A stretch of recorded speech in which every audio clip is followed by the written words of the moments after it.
Welcome to Parrot Analytics Live. This is our Thought Leadership and Insights webinar series. My name is Rebecca Zabarski, and I'm the Director of Marketing at Parrot Analytics. Today is really exciting because we're showcasing an entirely new offering that we've been developing at Parrot for many years. And it's something that many people have requested over that time. And that's our new global movie demand measurement system. So Tara Quinn, our Partner Insights Director, she's going to walk us through a very top level view of movie demand, what it is, and kind of how it fits into the entertainment ecosystem. Because the lines between formats, TV and movie have really blurred more and more each day. So Tara's going to showcase how to use movie demand for very strategic purposes, and then also showcase throughout the presentation how to access it via Demand 360, which is our entertainment analytics suite. So you might recognize some screens and views if you are a Demand 360 user already. And the webinar is going to be about 30 minutes with 10 minutes reserved at the end for a Q&A. So we'll address the questions that you've already asked. When you signed up for the registered for the webinar, we did receive your questions. So we have a few of those that we're going to answer, and then you can leave your questions in the Zoom chat. I will be manning the chat. So if we don't get to your question, I always take it down and we will respond to it via email later. And I also wanted to say thank you and give a special welcome to our Demand 360 Lite and Enterprise customers. We're really thrilled to have you today. And also just a big thanks to everyone from joining far away. So we appreciate you. And no matter the time zone, we're glad you're here. So we're going to get started. I'm going to pass it off to Tara, and I'm going to disappear and mute myself, and then I'll be back at the end of the presentation for the Q&A. I will be in the chat if you need anything. Thanks, Rebecca. So as Rebecca said, I'm Tara Quinn. I'm going to be talking about our newest product, movie demand, and how to leverage it to inform different business decisions across the content lifecycle. But before we dive in, I am just going to give you a brief overview of what demand is and why it's an important metric in the entertainment industry. So what we do here at Parrot Analytics starts with this thesis that we live in an attention economy, meaning that time and attention are finite resources dictated by supply and demand dynamics. So attention is finite, and when we talk about this in the context of content, with so much content and audience fragmentation across platforms, there's constant competition for audience attention. So what we then do is we measure and quantify this attention through what we call demand. But as we all know, economies revolve around both supply and demand. So while demand captures the time and effort involved in engagements with content like the ones we see on the right here, supply in a content-driven attention economy represents the type of content, or what we call genes, associated with a piece of content. So for example, what type of genre is the content, what platform it's available on, how it was released, who stars in it, and so on, as seen amongst other types of genes on the left here. And because we're capturing behavioral signals from over 2 billion consumers daily, and not just relying on samples, we offer a more empirical form of measurement that is much more reflective of market interests. So at its core, what we do is we help entertainment companies understand where audience attention is and how to best monetize that attention.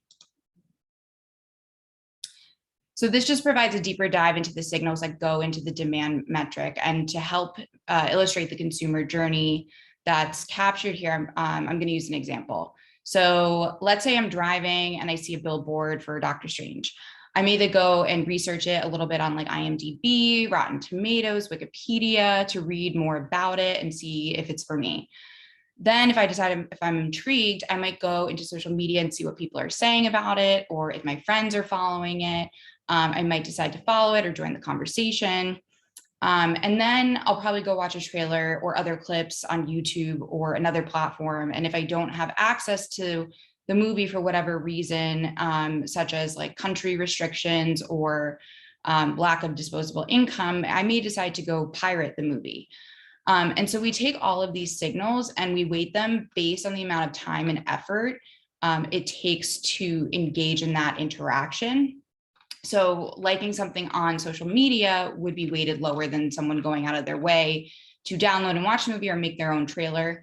And so we do this for all content across all platforms, in all languages, in all markets. So it's pretty comprehensive. So we're the only global measurement system that is apples to apples across markets.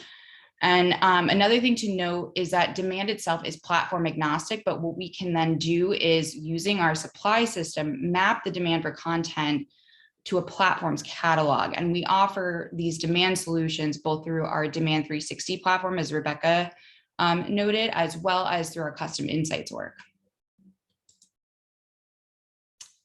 So why does demand matter? Using historical demand data and Netflix's publicly reported subscriber numbers, we've established a strong correlation between demand for Netflix's catalog and subscribers, which is what we see here. These charts show the total catalog demand on the horizontal axis, and then the total subscriber numbers on the vertical axis by region. And we can see the correlation is around 0.99 in all of these regions, which is pretty impressive. And so what this means is that demand is directly connected to value in today's digital economy that can be leveraged to drive monetization decisions around content. And so this shows how the industry currently uses leading indicators as inputs to estimate box office revenue, as seen in the top row here. But in today's world, where movie releases and windows have become much more complex across theatrical and streaming, box office is not always the primary KPI, and there's rather focus on the total revenue after subsequent windows. So we can use demand to assess the total value of a movie beyond the box office, or the name of this webinar, and determine what the value is to streamers and the movie's total value post its theatrical release. So capturing across all of those windows. So I also want to note that while demand is a definitive means to calculate the streaming valuation which is based on the relationship featured in the previous slide, it can also be used as an input for a box office as a leading indicator.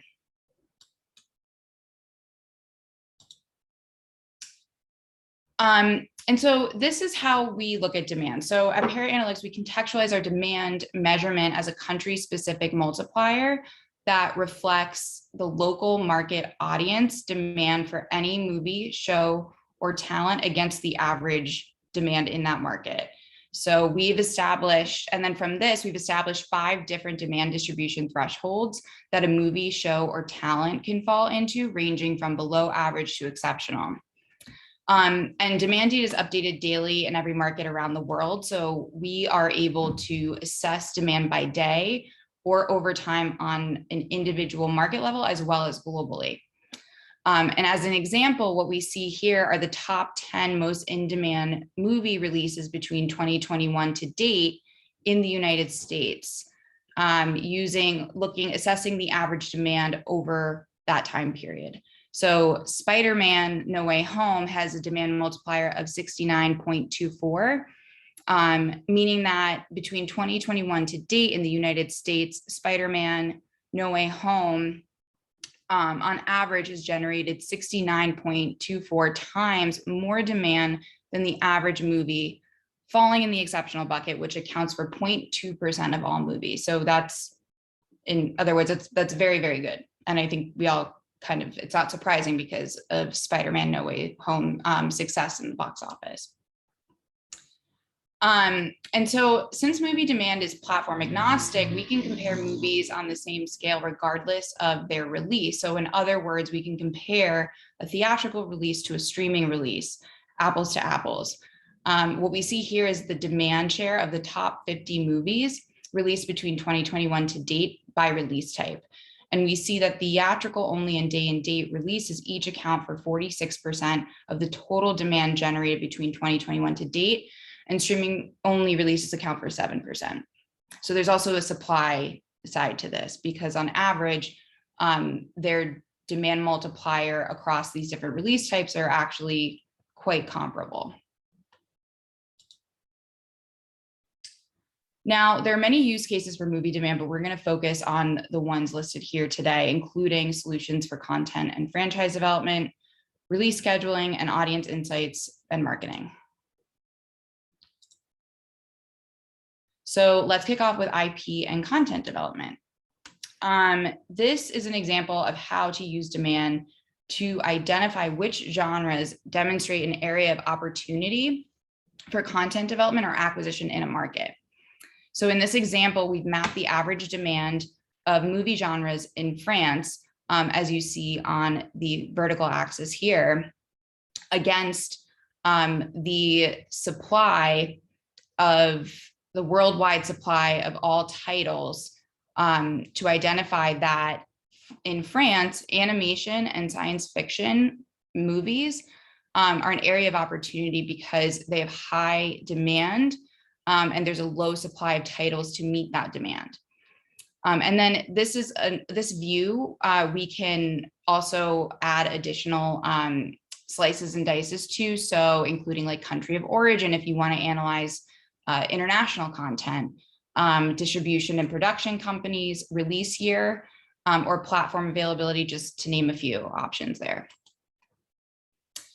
And we can further assess supply and demand. So this is based on platform availability to targeted platform specific needs. So this chart reflects the distribution of supply and demand of animated films on various platforms in France.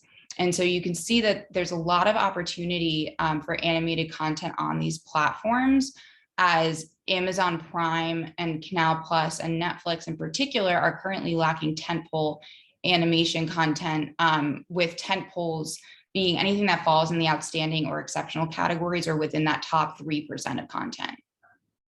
So this would be a good opportunity to develop an animated film and then to pitch to one of these platforms.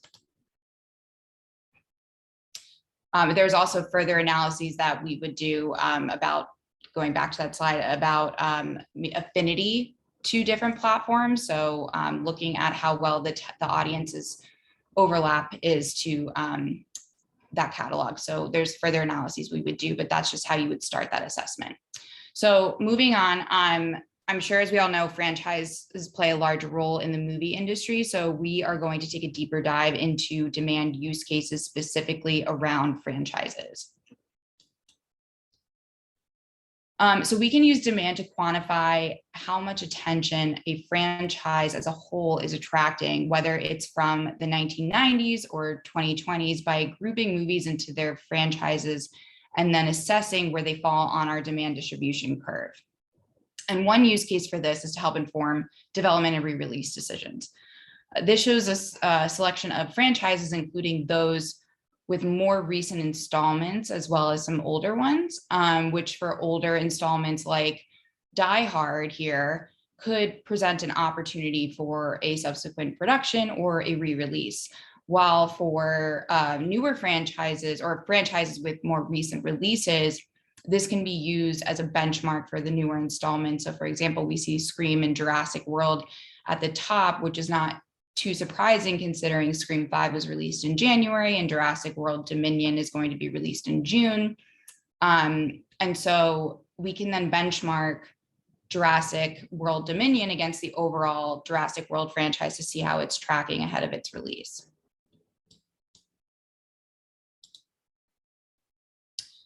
And further, you can then break out the demand of a franchise by its individual installments and assess the impact that a new release has on the older installments in the franchise. So what we see here is we're looking at, in the purple line, is the Scream 5 release in January this year. And you see obviously a big demand spike right around its release. What you also see here is a demand spike in the other films as well, especially the original film. And so this can be used to inform distribution or marketing strategies, such as like a movie marathon on TV or a re-release of the original Scream for additional monetization opportunities or to promote the new film.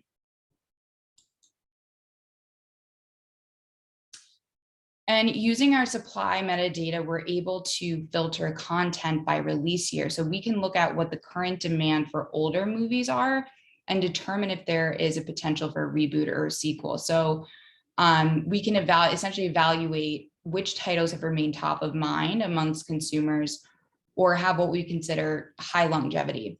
And so this is an example. This shows our leaderboard in Demand 360, filtered to movies released in the 1980s in the United States. And because of their more recent installments like Star Wars and Dune, it is not obviously surprising to see them amongst the top 10. But we also see movies like Beetlejuice, Full Metal Jacket, and The Terminator, which have not had recent releases or reboots, even though they generated outstanding demand in the first quarter of 2022. Although Beetlejuice, I know it has a Broadway show, so there is that. But either way, this here is a signal of a potential opportunity to remake or create a spinoff or reboot of one of these titles, since the IP is already top of mind amongst consumers today. And so moving on, now we're going to dive into how to leverage demand to inform release scheduling decisions. So this chart shows time-shifted demand of winter holiday theatrical releases in the United States by holiday. So by assessing the demand trajectory of theatrical releases, we can understand which holidays see the biggest spike in demand between pre and post-release, which thus helps us we're able to inform scheduling decisions around event releases. And so what we see here, so in the red is your Christmas Day, and blue is Martin Luther King, green New Year's weekend, gold Thanksgiving, and the purple is the weekend before Christmas, although we have removed Spider-Man No Way Home and Star Wars Episode 9 just because it would send that purple line soaring higher than it currently is. And so, and it doesn't feel like a fair assessment for event releases when you have outliers like that. So what we do see is that this shows that historically between 2017 to 2021, on average, the weekend before Christmas has seen the greatest lift in demand from pre to post release. So as seen in the purple line, followed by Martin Luther King, as we see here in the blue line. So it could be that if you decide to potentially roll out with a new movie and you're thinking about these winter holidays, that you may want to then further assess what is being rolled out the weekend before Christmas, what type of content is most in demand, genre, IP, known IP, new IP, et cetera, to further assess, maybe I want to roll out with a new movie or with a movie during that time, but what type of content has historically been the most successful or the most in demand. And another way that we can assess performance of movies is based on time of release to inform scheduling decisions, is to analyze the demand of new releases by genre and month. So here we're looking at the demand share of horror releases seen in blue relative to other content as seen in gray by month in 2021. And there's an expected increase in demand in the month of October, but what's less expected is this increased share of, or this high share of demand for horror content in May, which is not seen here, but I can speak to was driven by Spiral, the Book of Saw, A Quiet Place 2, and Army of the Dead. And so as a next step, what we would do is we would assess the type of release, like theatrical, streaming, day and date, to determine the best release strategy. And maybe there's differences in what would be best for a May release of a horror movie versus an October release. And then this analysis can also be replicated to understand demand for content over time based on other genes, such as demand share of known IP versus new IP, and so on. So basically, these last two slides are really to show more of an initial approach to assessing an event release, but there's many more analyses and further granularity that we could get to that just are not featured here today, mostly due to time. And so the last section that we will cover today is demand solutions for audience insights and marketing.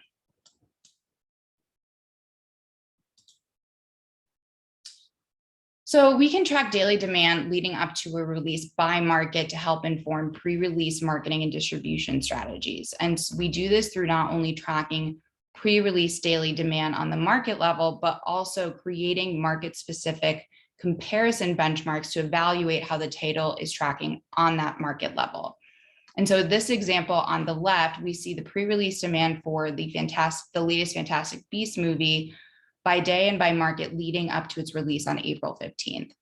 And then on the right, we see how the title's performance compares to its comparison titles, which we see was underperforming in the United States, but overperforming in the United Kingdom. And we can use this to determine where to allocate marketing resources earlier on, such as maybe planning for a potential chase flight in the United Kingdom after its release, or helping inform decisions around subsequent windows in the United States versus the United Kingdom.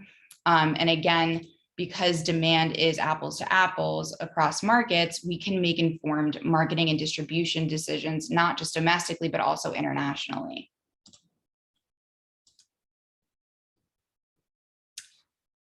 During the paid media flight leading up to release, we can pair movie demand with talent demand to track synergies between an upcoming title and its lead cast to optimize the targeting in real time. So this looks at the demand for The Last Duel, as seen in orange here, compared to its lead cast, which we see Ben Affleck here in red and Adam Driver here in purple, which are the two we'll focus on. So we can see that Ben Affleck's demand in red follows a similar trajectory to that of The Last Duel in orange, suggesting that Ben Affleck's audience was activated during this flight. And in contrast, Adam Driver has seen in purple here has a very steady high demand, but it was not impacted at all by the demand for The Last Duel. So this signifies that Adam Driver has a high audience reach that could have been capitalized for audience growth for The Last Duel.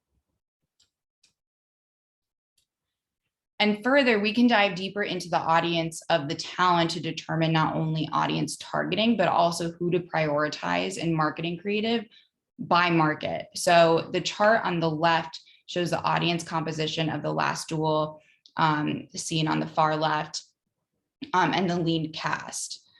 And then including the gender breakdown and the generation breakdown.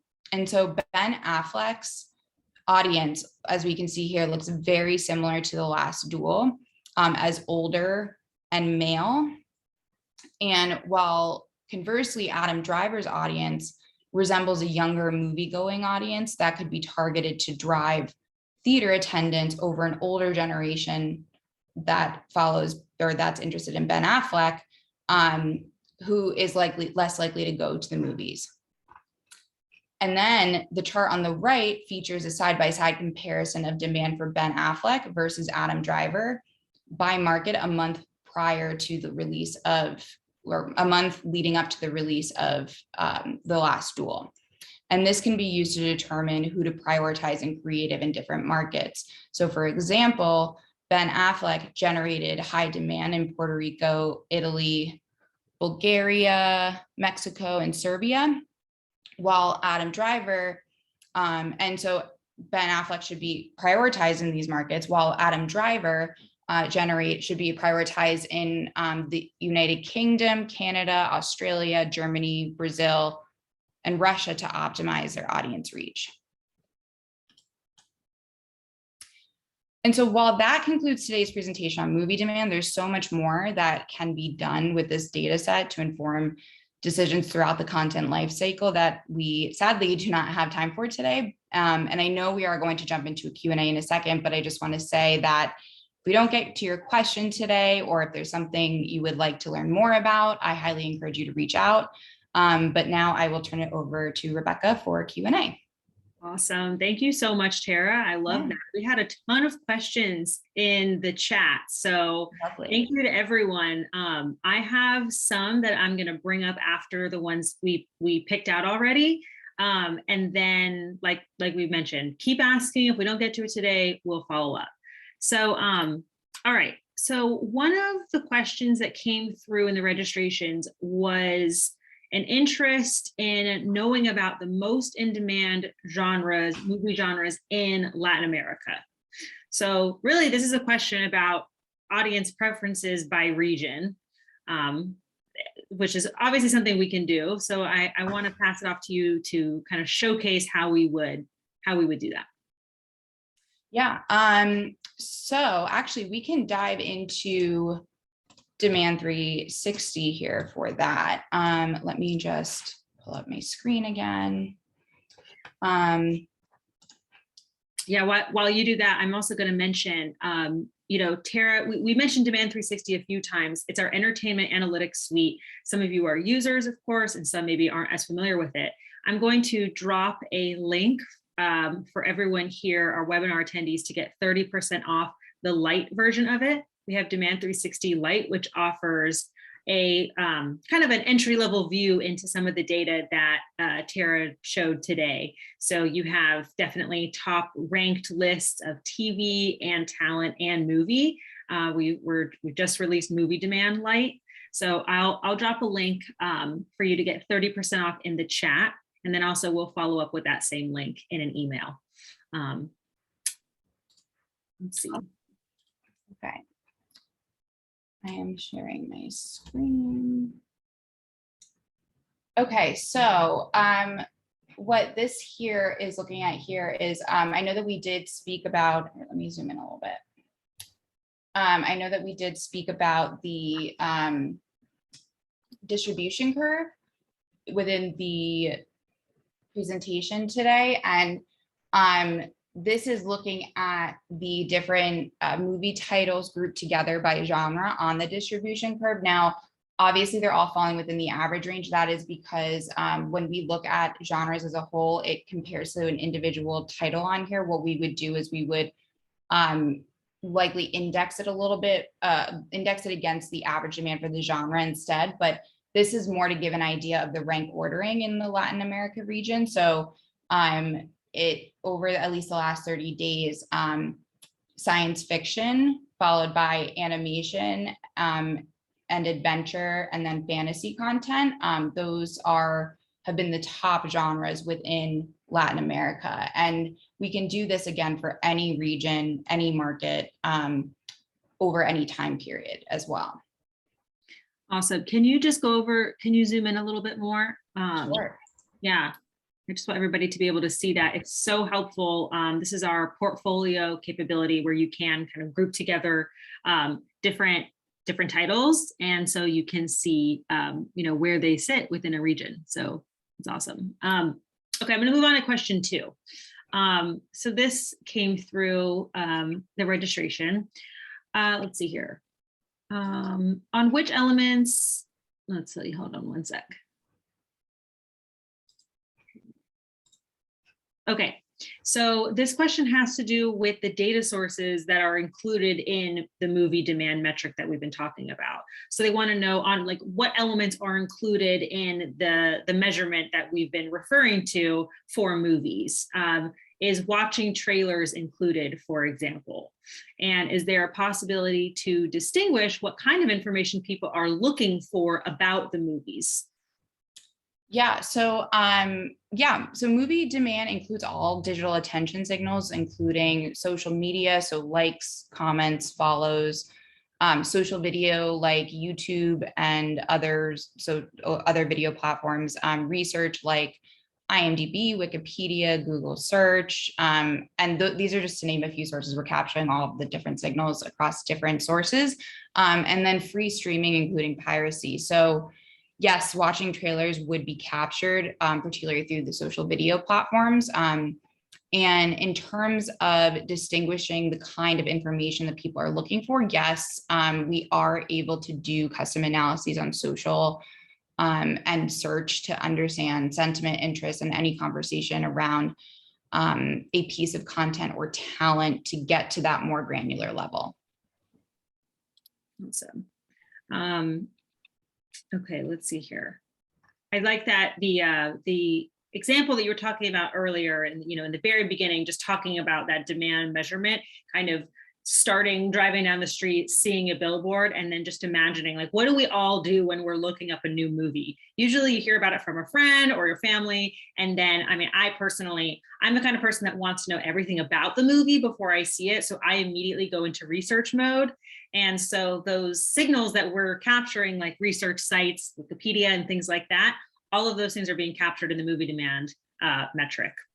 Yeah. So I'm totally one of those people. Oh, same. Doing all those things. Same here. Okay, so here's another question. This is for producers. What do producers need to plan for when developing movie projects that specifically target streamers? Ooh, yeah, that's a good one. So what we can do here at Parrot is, using our supply and demand systems, we can project the success of a production in any market at any time, even if the production hasn't been made yet. And then we can also optimize those content genes to ensure success. And so we also call this concept testing.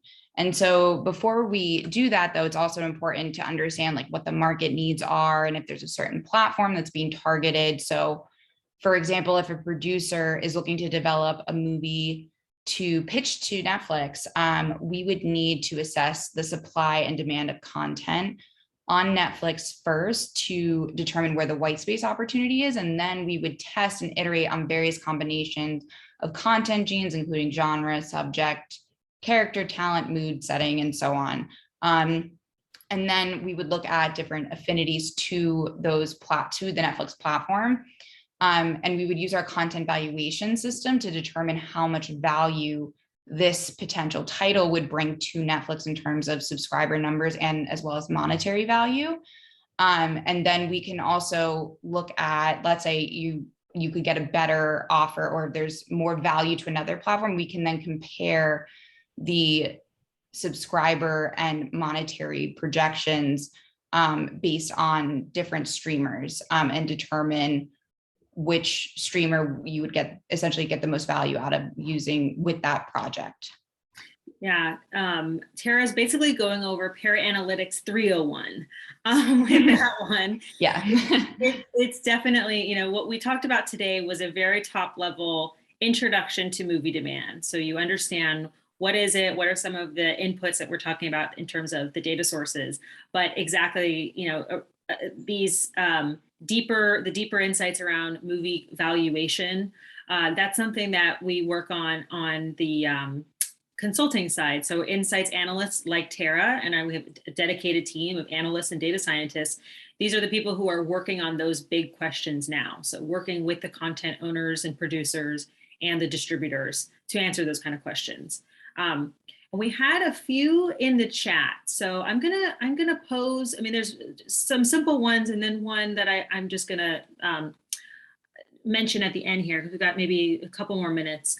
There have been a few questions about: are we only looking at released movies, or are we looking at pre-release films as well? And I thought that would be, and then we had a second question, same kind of question about: are we looking at pre-release, and can we include theatrical and streaming? Yes, we are. So that was actually like how we were looking at the last dual example. We were looking at the demand leading up to. So we can also do this for we can track pre-release like live. So we can look at demand for movies that have yet to be released, as well as movies that we can essentially study the pre-release demand for movies that were released in 2017, 2020, 2021. And for both theatrical, for all different types of movie releases, theatrical, streaming, day and date, TV so movies. it doesn't matter what platform or what type of distribution, right? Like it doesn't matter if it's theatrical and it's only been in theaters, or if it is exclusively on streaming. We're able to capture that. Yes, absolutely. And that also makes it even more interesting though, when you can then overlay those different windows of availability and use that as a key learning to inform future decisions? Yeah, that was another question that I don't think we'll have time to go into today, but there's interest in, this person has asked, are there any nuances in demand for movies that have a dedicated PVOD window or versus going straight from theatrical to streaming? So I'm not sure if you want to get into that, but I want to say there are nuances, and measuring demand over time in those windows, like Tara just mentioned, absolutely does highlight the nuances. And I am going to also give a teaser because we're working on a white paper that goes super in depth around some of the topics that Tara was talking about, and then things like windowing. So there's a lot more here. We can go a lot more in depth around those nuances around windows, especially since the windows have changed, right? Windows are shortening in some instances. Oh, yeah. And and the way that they're being distributed now is changing all the time. There seems to be a lot of experimentation going on. So it's going to be very interesting to see, and hopefully everybody will. Yeah, look out for that report. It should be coming out fairly soon. That's it. I know we have quite a few more questions in the chat, but I've noted all of them. We'll go through those and see if we can answer them directly. Everyone, thank you so much for attending this Parrot Analytics Live. Tara, thank you so much for giving us the overview. Yeah, thank you, Rebecca. We're going to send a recording of the presentation in an email after this, so you can keep an eye out for that. And of course, stay tuned for our next Parrot Analytics Live. We do this every month, so we should be promoting the next one very soon. Thanks, everybody. Awesome. Great to see you. Thank you.